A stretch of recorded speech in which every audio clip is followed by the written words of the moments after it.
I like watch microbrands. Oftentimes they allow a collector to get a very nice, very fine workhorse watch for a much lower price than a much larger brand would command because of things like marketing budgets and advertising and large staffs. But there are some downsides to buying and owning microbrands many collectors often overlook.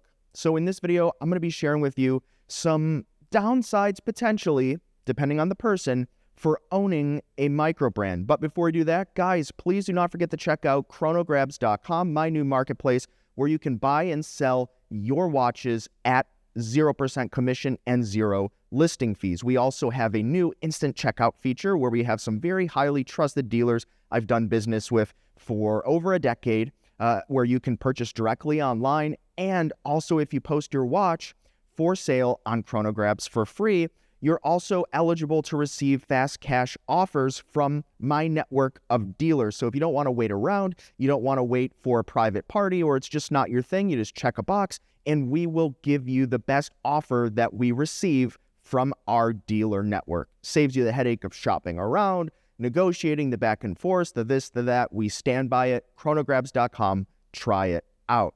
So let's jump into it, guys. The first thing that unfortunately is true with microbrands is that oftentimes they can be difficult to sell. Now, I always recommend, and you know this if you watch this channel, that you buy what you love and you're going to wear what you love. But sometimes, especially with microbrands, you just don't have the ability to know if you're going to love it. You're relying on photos or maybe some reviews online, and this can be a little bit difficult to know if you're going to fall in love with the watch. They don't produce a lot of them oftentimes, and you may just not have the exposure or the ability to actually try on that watch and know. And if you go to a place like Chronograbs, or you can go to eBay or any other place, the forums, so forth, the Reddit watch exchange, you'll see that overwhelmingly there are a lot of micro brand watches for sale. Now, this is good for some, right? You can get a great discount. You don't have to pay the retail price, but they can oftentimes sit in inventory. Dealers don't want to stock them because there's a limit market potential. The prices tend to be kind of much lower, so it can be kind of hard to stock considering dealers have the same kind of expense for a watch, whether it's $500 or $10,000 or $20,000. So for so many reasons, this can be a difficult endeavor, selling a microbrand watch. Now, if you're going to keep the watch and you don't care, awesome, that's great, because that is who the microbrand buyer should be, someone that wants to wear it and keep it forever, or maybe hand it to their friends or pass it down. That's awesome. Microbrands would be for you. But if you need kind of fast cash or something like that, or if you're more kind of a flipper, then maybe the microbrand would be something that you would avoid. Now, that takes us also into the point of it's very hard to try on. Now, I will say there used to be a brand, they still make watches, it's called Linda Verdolin. Now, I really loved the integrated design that Linda Verdolin did. They were adventure watches, they had like an ocean watch, they had a mountain climbing watch, they had an altimeter that you could kind of clip onto the watch. They were doing cool new things, you know, a decade ago, far before everyone else, but unfortunately they just didn't catch on. I can make a video about why I think this is, but they did have a hot moment, and something that this brand did that I thought was awesome is they would actually send a watch to your house for you to try on. You gave them a credit card, they put kind of, you know, a test charge on it or something like that, and you'd keep it for a week or 2 weeks, whatever it was, I can't recall. But I thought this was awesome, and I don't see brands really doing this any longer. But for a micro brand where, you know, they don't have distributors or maybe you can't try them on anywhere, I thought this was amazing. They do have kind of watch fairs like the Wind Up Watch Fair or some of the other microbrand fairs. You can go and try them on. That's an awesome option for you. But one time a year, if you want that watch at that 6-month halfway point in the year, what are you going to do? And what you're going to do is probably buy it, maybe not like it, try to sell it and have a hard time, which takes me back to my previous point. Now, another thing to keep in mind with microbrands is the brand could close overnight. The microbrand niche out there in the market is very competitive. You think pre-owned watches is competitive? Yeah, there's a new microbrand every day. Go to the Blog to Watch zine and look at all the sponsored posts. Go to the different Instagram accounts. There's endless new microbrands that come out every day. And the reality is most of them are not going to make it.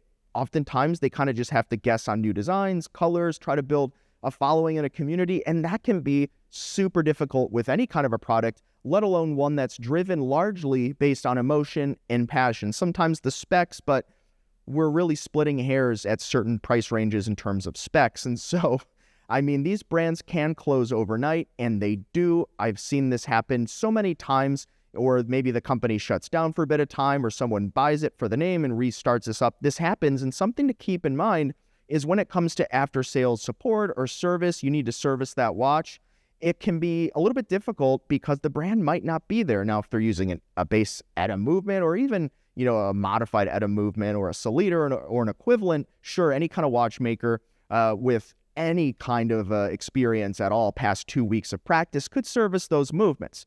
But if you need case parts, or if there's kind of a proprietary module, or some of these micro brands are making cases that snap out or change the crown or this and that, that can be incredibly difficult to work with. If you work with a big brand like a Rolex or an Omega, they have an endless supply of parts, and if not, they'll make it for you. Some brands have kind of the part guarantee for a certain amount of time, like Grand Seiko does.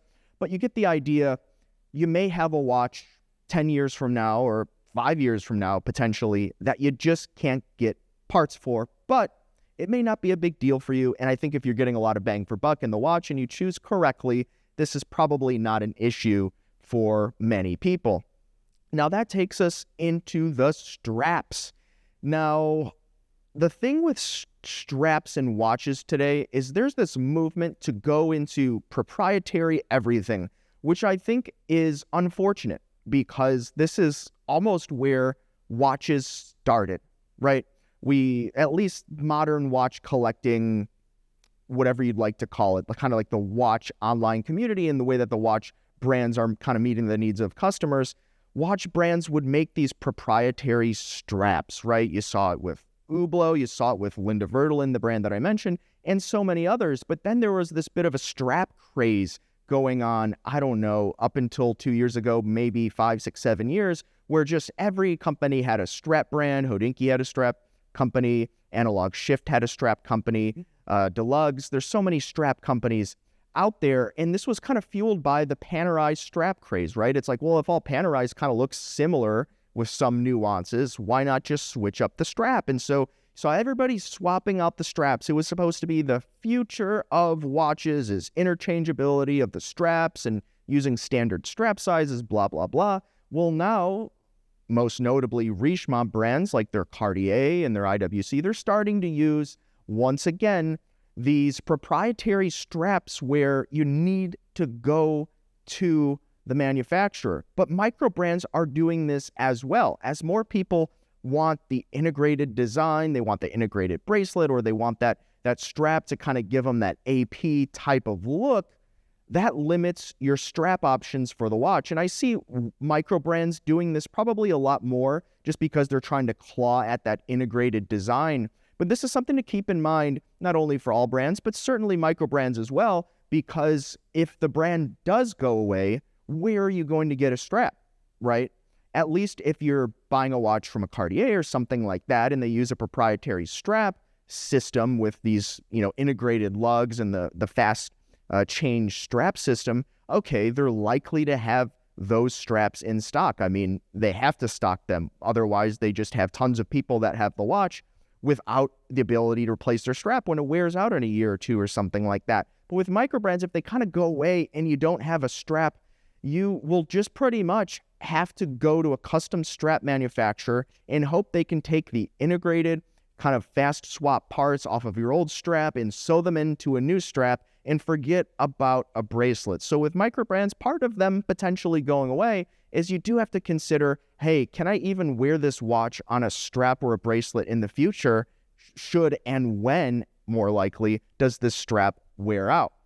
Now, in summation, I don't want to say that this video is in any kind of way saying, hey, you shouldn't buy a microbrand, because I have some microbrands myself. I think they're fun, they're cool, and you can get a lot of bang for buck.